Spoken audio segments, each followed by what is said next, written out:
Good morning, everyone out there in YouTube land.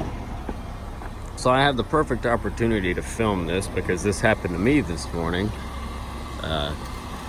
This whole car will be in a later video. This is my 99 Buick Park Avenue Ultra.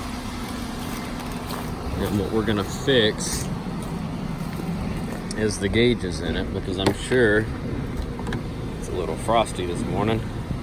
I'm sure if anybody else has owned a Park Avenue or a Buick, a Century, LeSabre, any of them, this is common to happen. So the car was cold this morning and the battery was weak. I'm gonna turn my heated seat on. And when I went to start it, the needles jumped real bad because the battery was low. And so as it was starting, they all jumped around. Well, the fuel gauge got flipped all the way around and pegged underneath the stop.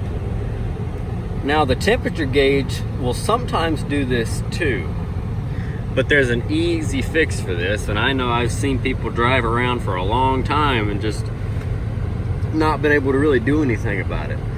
So here's how you fix that. For one, we're gonna get us a little bit more space. So I'm gonna pull the car down into neutral, set my parking brake.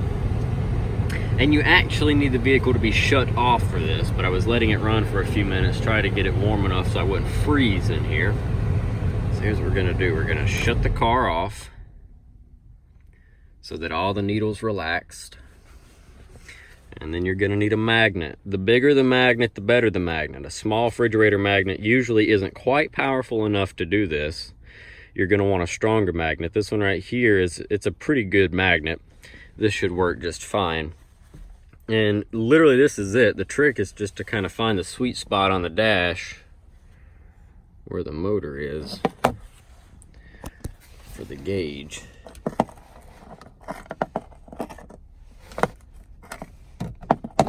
I might actually have to turn it all the way off, so let's try park again.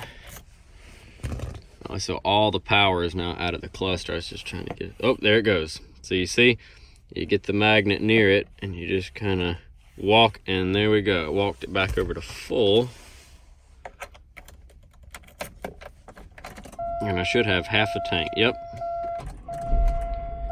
See how it jumped around? The battery's kind of weak, and just like that, you have fixed the needle. And all it takes is a magnet. Like I said, I was trying to do this with the gear shifter down to give us some more room, but you're gonna need the key to be all the way off and probably out of the switch to ensure that it's off. And then you'll just take your magnet and you get it close and kind of walk it around.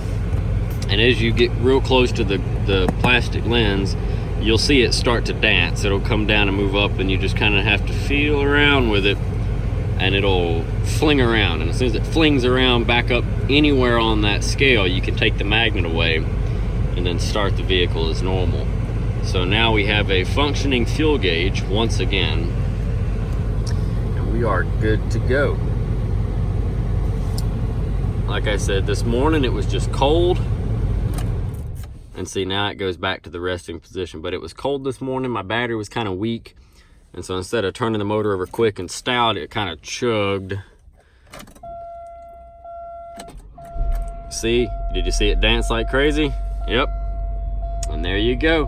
And this is common with a lot of these, like I said, Park Avenues, LeSabre, Centuries, things, all of that nature. So there's how you fix that. So if you're new to the channel, thank you for watching this video. I hope that this helped you out. And if you're a long-time viewer and subscriber and whatnot, guys, I'll have a video on this car as soon as I can. Just working on time right now. This thing's gonna need some transmission attention. It does work. I've just been having some issues, so probably gonna get an overhaul or something here soon. But anyway, we thank you for watching. You can drop a comment down below, let us know what you think, and we will catch you in the next one. Thanks for watching, guys.